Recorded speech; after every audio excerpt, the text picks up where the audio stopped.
Vamos a exponer la palabra de Dios y quiero que dispongan sus corazones para atesorar y fortalecer su fe, hermanos. Vamos a orar. Padre que estás en los cielos, gracias Dios de gloria por tu inmenso amor derramado en la cruz. Queremos recordar en estos tiempos que tú viniste acá con el propósito de que nosotros llegáramos a esa vida eterna, a esa salvación, para que alcanzáramos ese tu amor tan grande derramado en la cruz. Gracias por esa victoria, Señor, porque no solo fue tu muerte, sobre todo la victoria que resucitaste. Y este tiempo, Señor, que se recuerda el nacimiento tuyo, pero sobre todo tu victoria, Padre. Espíritu de Dios, habla a través de mi vida y que seamos edificados y atesoremos esa palabra que es oro, es más valiosa que el oro. Gracias, Padre, gracias, Hijo, gracias, Espíritu Santo. En el nombre de tu Hijo Jesucristo, Padre, lo pedimos. Amén y amén. Razones para creer y también para amar.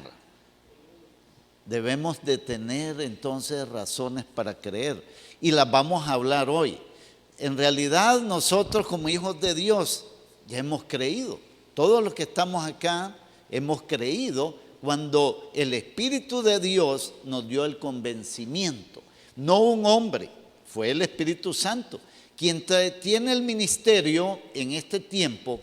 En la obra redentora de nuestro Señor Jesucristo, Él decidió, el Padre Celestial, el Hijo y el Espíritu Santo, se decidió que el Espíritu Santo iba a estar en este tiempo de la gracia para convencer a todo aquel que escuche y abre su corazón y no lo endurezca, para que alcance esa victoria, para que alcance junto con nuestro Señor Jesucristo ese regalo de la salvación. Eso fue un regalazo. Y en este tiempo que la iglesia tradicional designó este tiempo para recordar el nacimiento de Jesús, pero sobre todo, hermano, el nacimiento de Jesús fue glorioso porque vinieron reyes del oriente, esos sabios, a dar honra al Rey de Reyes. Vinieron ángeles a adorarle y pastores que fueron llamados con un corazón sencillo para exaltarle. Ha nacido, el Salvador, y ellos que estaban esperando, y muchos creyeron. Otros endurecieron su corazón dentro del pueblo de Dios, pero otros, como los gentiles, el pueblo añadido al olivo de Dios, que somos nosotros, hemos alcanzado esa misericordia de poder decir, ahora hemos tenido la oportunidad de conocer a nuestro Señor Jesucristo, de aceptarlo como nuestro Señor y Salvador.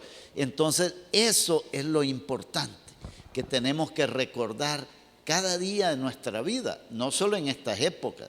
En estas épocas son bonitas, se adornan, se alegra el ambiente, pero también trae nostalgias, también trae tristeza, también trae depresiones. Entonces nosotros tenemos que tener cuidado con las depresiones, con el consumismo, con el hecho de entrar en tristeza y recuerdo de aquellos familiares que ya no están, pero están con el Señor, están en un mejor momento, están más alegres, están en un lugar donde nadie quiere salir de ahí, hermano. Como dijo Pablo, es mejor para mí irme con el Señor, pero por causa de ustedes lo estoy pensando, que necesitan que yo esté y siga ministrándoles y siga enseñando. Pero entonces vamos a ver algunas de las razones. Por ejemplo, leamos el texto de Mateo 1:23, que esta es una de las promesas que fue dada de casi aproximadamente 600 años, entre 400 a 500 años antes de nuestro Señor Jesucristo, y fue que al profeta Isaías se le reveló que en tiempos postreros iba a nacer el Salvador por medio de una virgen. escogida a posteriori. Claro, acordémonos que para Dios ya todo lo tenía organizado, todo lo tenía ordenado. Él es todopoderoso, Él todo lo sabe, conoce el futuro. Desde antes ya de la fundación del mundo había ya provisto ese Cordero perfecto que era su propio Hijo, el Padre Celestial. Entonces dice la palabra: he aquí una virgen concebirá y dará a luz un hijo, y llamarás su nombre Emmanuel, que traducido es Dios con nosotros. Todo esto era un reprise de lo que se dio en Isaías. Y podemos ver en Isaías las mismas palabras que fueron dadas cientos de años antes, como les dije, y podemos ver en el versículo 7, capítulo 7, versículo 14. Por tanto, el Señor mismo os dará señal. He aquí que la Virgen concebirá y dará a luz un hijo, y llamará a su nombre Emmanuel, que es traducido Dios con nosotros. Entonces hubo una provisión aquí dada desde la fundación del mundo, antes de la fundación del mundo. Cuando estaba en el tiempo de Isaías se dio esta promesa, y el pueblo de Dios el pueblo de Israel esperaba la promesa, y muchos no entendieron, muchos endurecieron su corazón con planes eternos de Dios, con planes de salvación de Dios para el pueblo gentil, pero otros sí creyeron y recibieron ese mensaje de salvación y alcanzaron la vida eterna. Pero ahora nosotros, que estamos en esta época, que estamos pronto en la venida de nuestro Señor Jesucristo, ya está por darse ese evento glorioso, que es donde todos seremos levantados. Si los que ya durmieron en Cristo están esperando ese glorioso evento de las bodas del Cordero, y ellos van a ser primero levantados, van a tener el privilegio de ser primeramente levantados. Tal vez nosotros nos concibamos, bueno, que sean levantados, pues, si nosotros que estamos acá vivos después, ¿y qué importa? O sea, no, es que tiene un significado poderoso. Los privilegios, las coronas, los premios, todo eso es grandioso, hermanos, porque todo esto aquí va a quedar. Pero lo que trasciende para la eternidad, ¿qué son? Y ya lo hemos hablado antes, las obras que nosotros hagamos basadas en piedras preciosas, en oro. Y eso va a trascender, pero las obras que hagamos en hojarasca, en heno, eso se va a quemar. ¿Y qué es? Las buenas intenciones de nuestro corazón. El de verdad amar y no de apariencia. Y eso es lo que el Señor nos manda. Y la hermana Lupita dio un mensaje de eso. Si recuerdan, el Señor habló a través de ella y dijo: no quiero apariencia, quiero de verdad un corazón que ame. Pero ¿por qué entonces nosotros no estamos amando? Porque no estamos en sintonía con Dios. Si el amor viene de Él, si nosotros lo somos transmisores de ese amor, pero ¿por qué no transmitimos? Porque nuestro canal a veces está estorbado por nuestro propio amor, por el amor a nosotros mismos y nuestro egoísmo, y no permitimos que el amor de Dios llene nuestro interior y podamos dar amor al otro. Entonces, hay diferentes tipos de evidencias que respaldan nuestra fe, hermanos, para que estemos seguros y no estemos, es que allá dicen que ya el Señor ya no va a venir, ¿verdad? Pues hay que ir allá a escucharlo, porque está interesante. Mire, es que por allá dicen que ni siquiera nadie va a morir y que no va a haber gran tribulación, sino que la gran tribulación ya la estamos pasando y que de aquí nos vamos al milenio. Pues vamos para allá, porque está interesante esa doctrina. No nos dejemos como veleta llevar a donde el viento quiere, así, sino mantengamos la seguridad y la convicción de quién nos ha llamado, quién nos ha dado la vida eterna, hacia dónde vamos, los eventos que están dichos en la Escritura, en la palabra de Dios, que vendrá el Señor, levantará su iglesia y aquellas 5 vírgenes sensatas serán levantadas y las 5 insensatas serán dejadas. No todos seremos levantados. Así que tenemos que mantenernos en esa comunión con Dios, con ese aceite del Espíritu Santo, para que estemos listos para cuando el Señor venga, que viene, hermano, y que el anticristo y el falso profeta entrarán en su trabajo, obviamente autorizado por Dios, con propósitos divinos, entrará a convencer a medio mundo para que se deje sellar por el sello de la bestia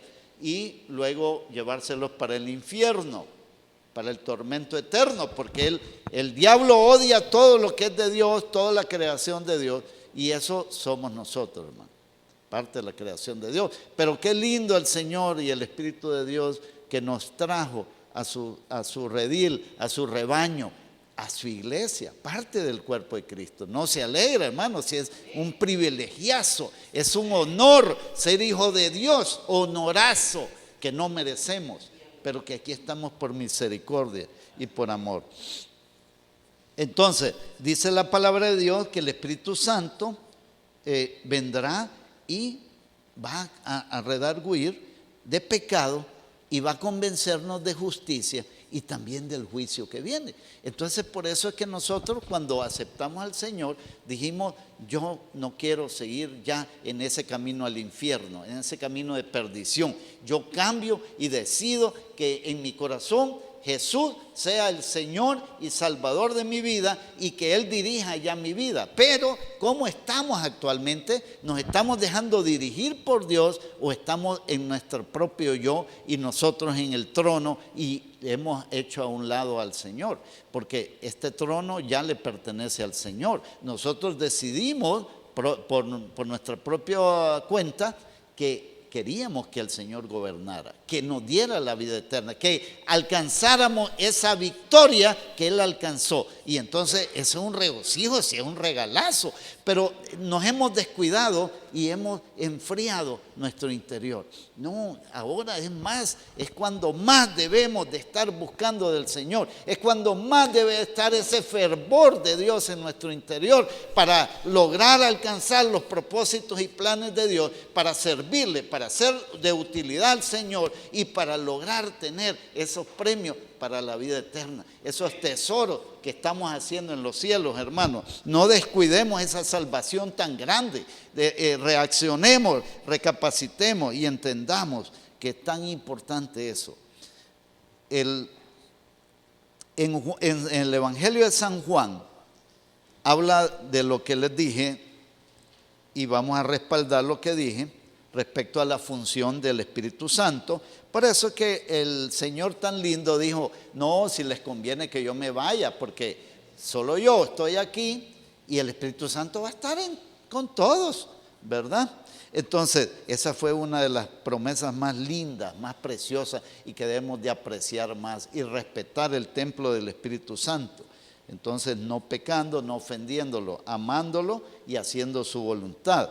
Y dice la palabra de Dios: y cuando Él venga, convencerá al mundo de pecado, de justicia y de juicio, ¿verdad? Pecado, que somos pecadores, de justicia, que hemos sido justificados por el sacrificio de nuestro Señor Jesucristo, ¿verdad? Y que vamos a estar entonces en esas moradas celestiales.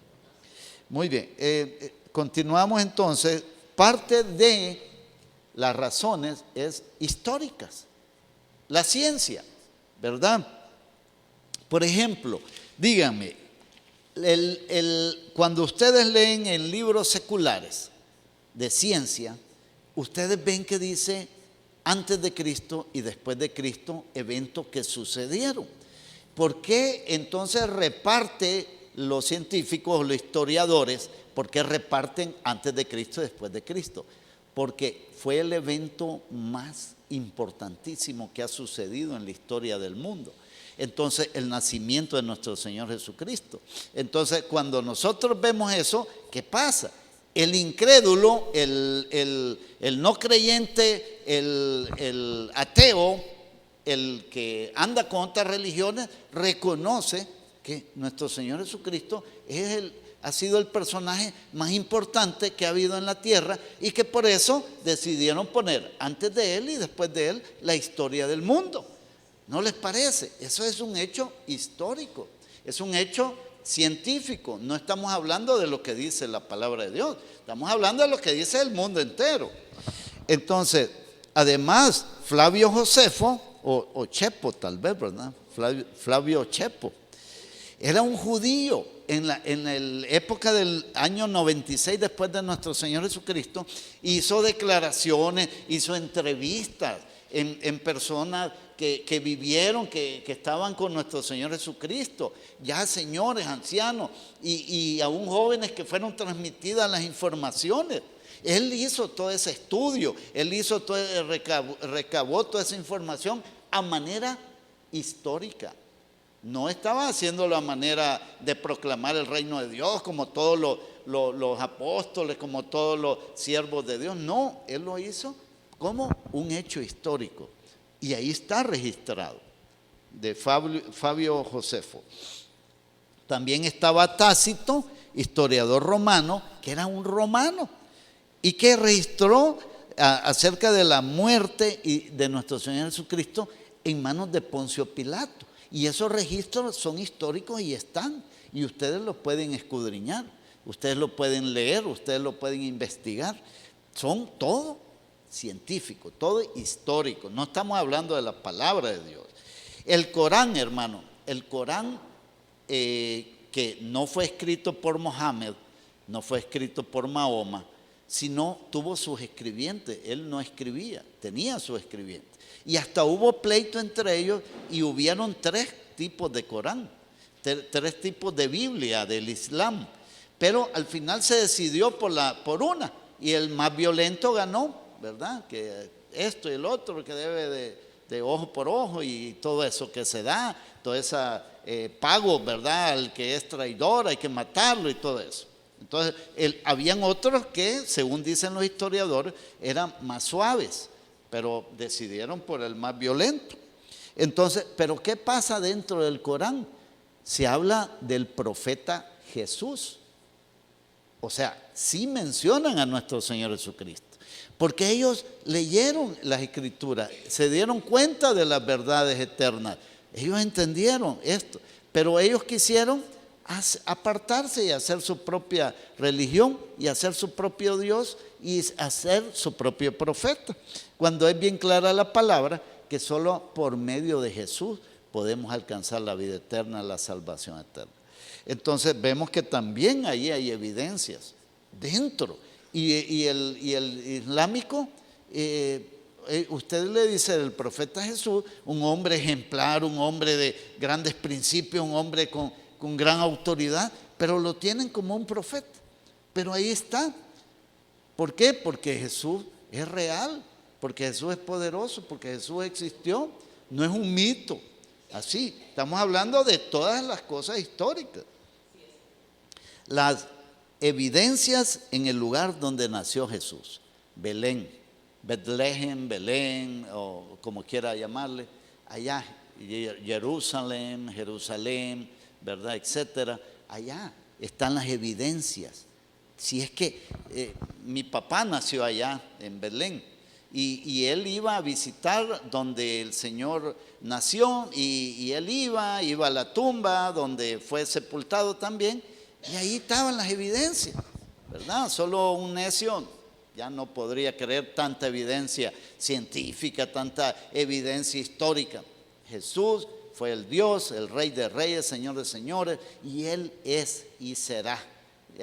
Nadie que quiera quitarle o ponerlo. Esto es para nosotros, hermanos. A Él no le van a quitar nada, porque Él es Dios, pero para nosotros es esto, para que afirmemos nuestra fe y estemos convencidos y claros quién fue nuestro Señor Jesucristo.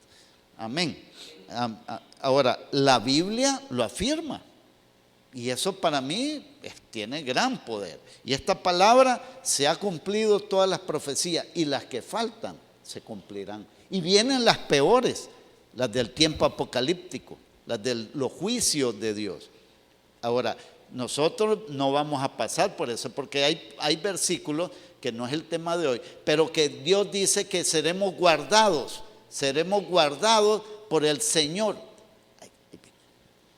Sí, seremos guardados por Él de esa época, de ese tiempo de tribulación, del cual no ha habido antes ni lo habrá.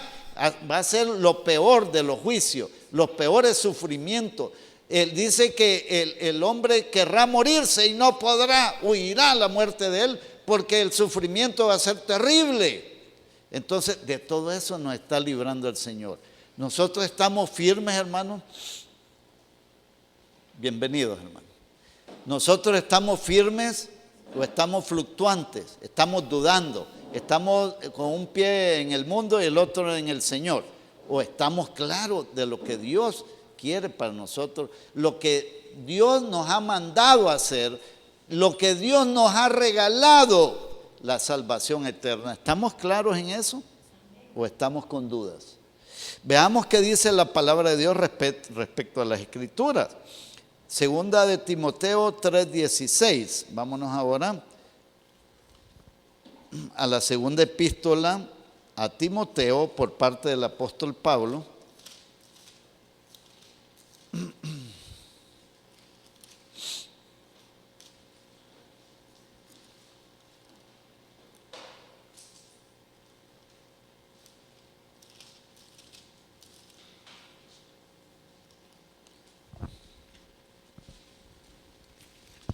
Se me está escondiendo Timo. Ahí está. Vamos a ver, segunda de Timoteo, ya la tenemos ahí en la pantalla, y dice la palabra de Dios en capítulo 3:16. Toda la Escritura, que dice, es inspirada por Dios y útil para enseñar, para redarguir, para corregir y para instruir en justicia. Tiene su función, ¿verdad? Instruir, redarguir, o sea, enseñarnos, sacarnos eso que no estamos haciendo bien, ¿verdad? Hacernos ver en el espejo que estamos actuando mal y que no estamos viviendo para el Señor, ni conforme a como Él le agrada. Todo eso es la función de la palabra de Dios, instruirnos en justicia, de ser unas personas que caminemos en integridad y haciendo lo justo delante de Dios para con los hombres, para con el prójimo y no siendo injusto. Pero hay otro versículo también que está en segunda de Pedro 1:21, segunda epístola del apóstol Pedro 1:21. Y dice la palabra: porque nunca la profecía fue traída por voluntad humana. Anterior dice inspirada por Dios a los hombres que escribieron. Pero aquí está aclarando también que no fue por voluntad humana, aunque ellos escribieron, porque Dios usó personas para manifestar lo que Él quería darnos a conocer, sino que los santos hombres de Dios hablaron siendo inspirados por el Espíritu Santo. Y aquí vuelve a decir, fueron inspirados. Entonces, ¿qué es ser inspirado? Es que viene hacia la mente y al corazón del siervo lo que Dios quiere que escribamos, lo que Dios quiere que hablemos. Eso es ser inspirado. Por eso es que le pedimos al Señor. Ahora, aquí está manifestado la voluntad de Dios en su palabra. Entonces, la palabra de Dios se escribió entre 1500 a 1600 años. La diferencia desde que se comenzó a escribir hasta que terminó con el apóstol Juan allá en la isla de Patmos escribiendo el libro de Apocalipsis. Entonces, todo ese tiempo se da por entre 1500 a 1600 años. Como el Pentateuco, que se le atribuye a Moisés, la escritura. También algunos eruditos dicen que pudo haber otros también que estuvieron ahí escribiendo junto con Moisés. Entonces, digamos que fueron eso como de inicio, aunque el libro de Job se data como más antiguo. El Museo de los Manuscritos en Israel, hermanos, esto es una realidad. Lo que se halló en las cuevas de Qumran, ahí por el Mar Muerto, esto ya está en un museo. Por ahí creo que tengo una imagen, ¿verdad? Si se fijan ahí, no está bien copiada, pero una de ellas es la Biblia de Gutenberg, que fue lo primero que se imprimió cuando se inventó la imprenta. Entonces, y están otros escritos ahí que se fueron dando en griego, en arameo, ¿verdad? Y lo de la Septuaginta, que fueron pasados del griego original, del hebreo original al griego. Y esto, hebreo original, estamos hablando del hebreo antiguo y pasados al griego antiguo, porque ha tenido modificaciones, obviamente, los idiomas, igual el español, ¿verdad?, que venimos todos del latín. Fueron escritos por aproximadamente 40 autores registrados y el total son 66 libros dados en el canon. Y fueron escritos en hebreo, arameo y griego. Hay 3 idiomas por los cuales los manuscritos originales fueron puestos ahí en esos 3 idiomas. Y si ustedes van al museo en Jerusalén, van a ver todos esos manuscritos originales, van a ver todas esas Biblias antiguas. Otra evidencia de lo que es la palabra de Dios, que es segura. Y todo increíble, dado en una perfecta armonía y en una perfecta coordinación. Desde un libro hasta el final. No hay descoordinación, no hay desarmonía. Todo está increíble. Y es el libro más impreso, más traducido, más vendido, más leído a través de la historia del mundo. No ha habido otro. Millones de ejemplares de escrituras, de lecturas, de traducciones. Es increíble. No hay otro, no ha habido otro, no se le ha puesto otro a la par. Algunos le dirán, no, es que Krishna también resucitó, fíjate que, y van a tratar de convencerlo. Yo les voy a decir algo, Lázaro también resucitó, ¿sí, amén? Sí. Resucitó, pero él volvió a morir. Jesús jamás volvió a morir, él resucitó y vive para siempre. Y su trono está allá a la par del Padre Celestial, glorioso y grande, y toda rodilla se doblará, dice, ante él, aún los que están bajo de la tierra, y reconocerán que Jesucristo es el Señor. Y no habrá lengua que no lo diga, va a reconocer. Lamentablemente, hermanos, hay muchos que no han creído, que están endurecidos en sus corazones. Nosotros tenemos que ser luz en las tinieblas, manifestar esas verdades eternas. Y la más grande evidencia es la propia. ¿Cuántos han sido de aquí sanados por el Señor? Levanten la mano. 1, 2, 3, 4, 5, 6. ¡Wow! ¿Qué más evidencia que la propia? Yo fui sanado de sinusitis. A mí me tenían que operar, abrir aquí la parte de la nariz para, ¿verdad?, extraer ahí y moderar los adenoides y los cornetes que estaban un poco. Y yo solo así pasaba. Pero Dios en una vigilia me sanó, y usted puede testificar también.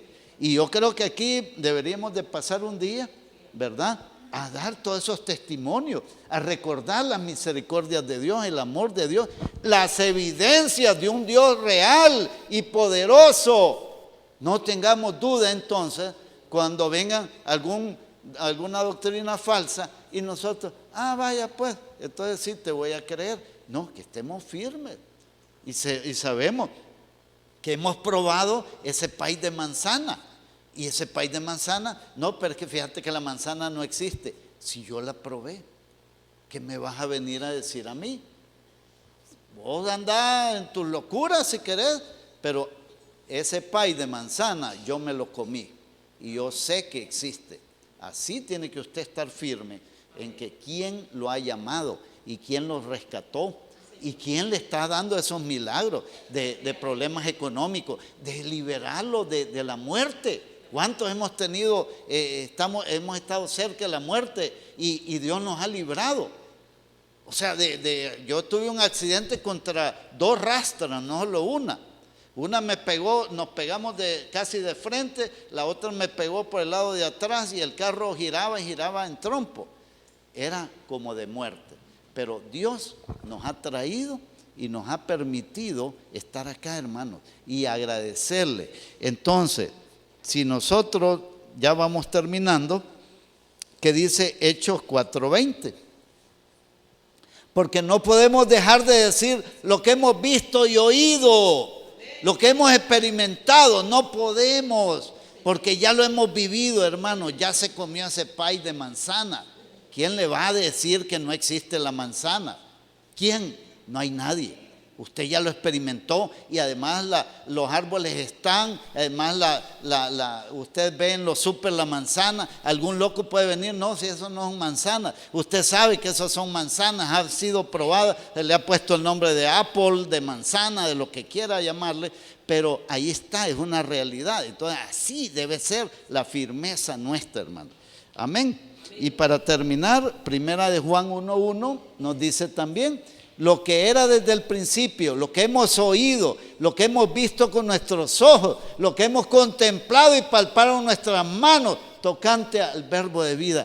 Esto tenemos que manifestar y dar a conocer a aquel que no lo conoce. Y yo he experimentado liberación también. Dios ha sido poderoso de liberarme de temores. ¿Cuántos de aquí hemos sido liberados de temores? Si no ha sido liberado, hermano, va a ser liberado si usted lo pide y va a recibir grandes promesas de Dios, porque dice el Señor que quiere que le creamos y que le obedezcamos y que nos mantengamos en una fe firme y que le amemos con todo nuestro corazón. Eso es lo que Él espera de nosotros. ¿Para qué? Para que nosotros recibamos grandes premios, grandes galardones, grandes promesas. Y la bendición va a ser para nosotros, hermanos. Y nosotros estamos ahí perdiendo esas oportunidades. Así que vamos a orar y le vamos a pedir al Señor que nos perdone por nuestra frialdad, por nuestra falta de amor hacia Él. Padre que estás en los cielos, venimos delante de ti, Señor, humillados, arrepentidos de cómo hemos estado viviendo, Señor, eso tan suave, eso tan light. Esa vida tan apartada de ti. Pero ya no queremos seguir así, Señor. Nuestro compromiso es contigo. Queremos amarte con todo nuestro corazón. Queremos servirte, queremos honrarte, queremos hablar de ti. Queremos mostrar al mundo que ve en nosotros tu amor, que ve en nosotros el cambio real.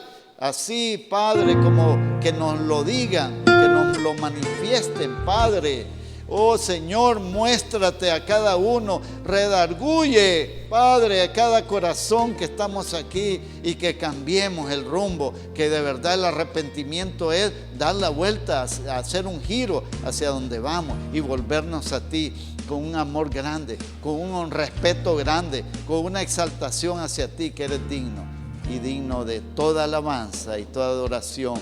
Por eso te damos honor, gloria y alabanza. En el nombre de Jesús lo pedimos. Amén.